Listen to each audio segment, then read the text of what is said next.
Hello everyone, PallyTime here, and welcome back to Destiny 2. Hope you guys are having a great day today. In today's video, we're going to be taking a look at the PvP that is currently in the PC beta version of the game.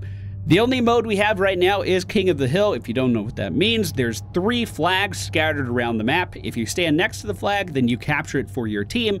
The team that's able to hold the flags for the longest time or accumulates 100 points first is going to be the winner of the game. I'm not sure what kind of an impact that kills actually have on the total score, but as you'll be able to see throughout the course of this match, this one actually stays pretty close. I think both teams are pretty equally matched here. In front, you are seeing my Titan. We have not changed our character since the last video, so everything you saw us do there, you should expect us to also do here.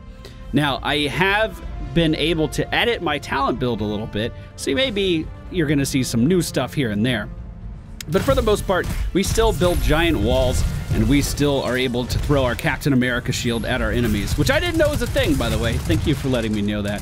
Throwing down the wall because we're taking a bit of fire there, and then I'm actually able to use our melee attack to take that guy down. Unfortunately, he did throw some like secret grenades at me before we were able to get away. Now, this is not a live commentary. I am doing this post because I wanted to talk about some stuff. What you're looking at right there is the power ammo on the map. And, well, Bungie made Destiny 2, right?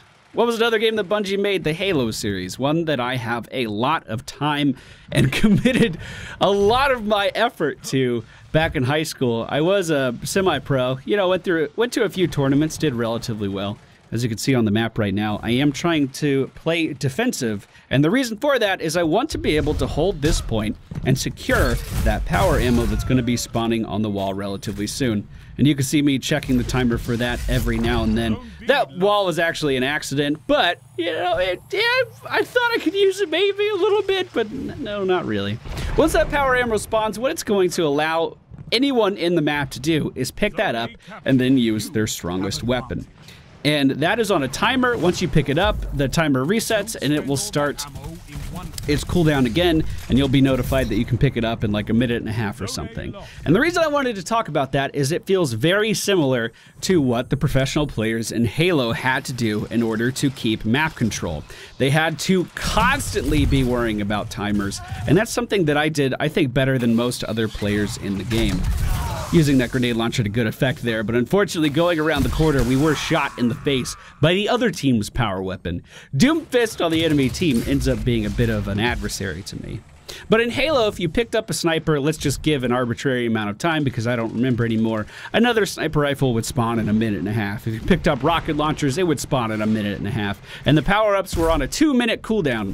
So there became a really nice ebb and flow to each map, as both teams would be rotating to these high-value, high-priority pickups as the course of the match went on, and controlling those zones as those super high-value weapons spawned was something that was really, really important, and a lot of the map strategy revolved around that. And I've noticed a lot of the same kind of, well, at least I'm approaching the map in Destiny 2 in the same kind of way. I don't know if it's as important, but trust me, those power weapons can be really, really strong. As of right now in this match, there is just over 5 minutes remaining, and the score very, very close. Our team only ahead by 3 points as we still scramble around to try to hold these points. But notice, right as the power ammo is ready again, I'm in position. We have our grenade launcher ready to go, and if I get a direct hit with this, it will kill off an enemy. If I kind of hit the area around them, there is a bit of a splash. So as I am trying to shoot it on this guy, unfortunately, I don't have the best angles, and I end up wasting 2 shots there. The third one does connect, though, and you pick up a nice kill. And it's just my goal to always be back at this point when that buff is ready. Now, the other way that this game feels a lot like Halo is with the melee system, and you see me using that a relatively decent amount, at least I think. As enemies come up to me, we can get a free hit of damage in on top of them, picking up the double kill there with just 2 melee hits, and we're on a 5 or 6 kill streak right now, I believe. In Destiny 2, if you kill someone with a melee attack, you get what's called an overshield, which just means, like, basically you have more armor than you would have otherwise, and enemies have to put a few more shots into you before they are actually able to take you down quickly. In Halo, you were incentivized to get these melee hits in because it would simply kill your target faster, and it was a way to keep your ammo in your gun, but also accumulate a decent number of kills very quickly. Down at the bottom left, you can see the cooldowns for all of my abilities. We have our superpower ready to go. We can pull out the Captain America shield whenever we want to. I'm just kind of looking for a good opportunity to do that. While I am over here at A, this is the enemy team's starting spawn. I do check the time on that power ammo because, of course, as I've been talking, it's really important that I keep track of that. We are starting to pull ahead on points, currently 15 ahead of the enemy team, so I'm feeling pretty good about this match, and I decide to push in towards B. Unfortunately, met with a little opposition, but I decide to give him the Captain America shield! Running towards B, hoping to find more enemies, but unfortunately everybody's gone, and it kind of feels like I'm just wasting this thing at this point. But luckily we get one more guy coming around, and we do pick up a solid extra kill with that. 2 enemies located down at the end of this hall. Kind of going back to the enemy spawn. We pick up a nice double kill with our team there and end up saving one more teammate as this warlock with the flame sword is pursuing a kill. Someone else did pick up the energy ammo, but I just take a quick note of the time. And now I know it's probably time to start making our way over to our side of the map. Now with a 20-point lead almost on the enemy team. Feeling pretty good about this game as of right now. One of the things I really do like about the Titan is his ability to close off areas to enemy fire. So our shield, we haven't used it very much because honestly we've been in a dominant position. But if I ever find myself caught out in a hallway like this, wow, that was actually good timing, didn't even plan that. We can use our shield to cut off that line of sight and force the enemy team to run into me. If they pass through the shield with their body, it does take away a lot of their armor and allow us to get a melee kill significantly easier than we would be able to otherwise. The enemy team was able to get a power play, which means they captured all 3 of the points, and now they are rapidly catching up in score.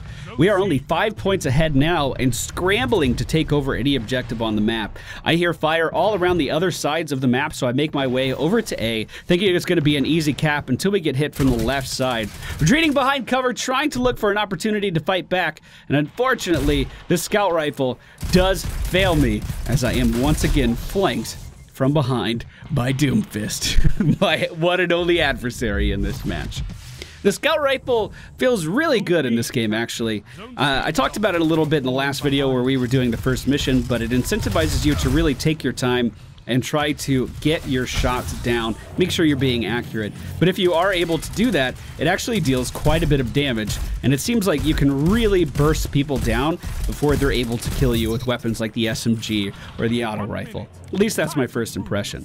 The enemy team has pulled ahead on points. We're sitting at 70 points to their 73, well, 71 to 73 now.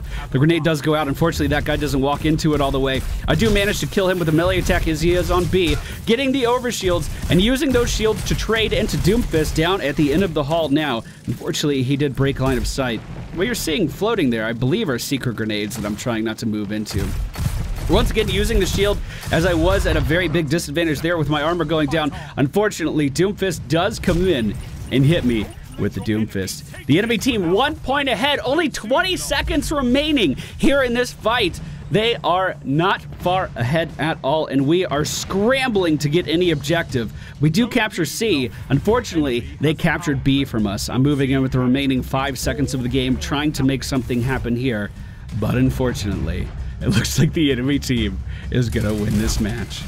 I thought this one was really fun, and it was really close, and both teams played pretty well.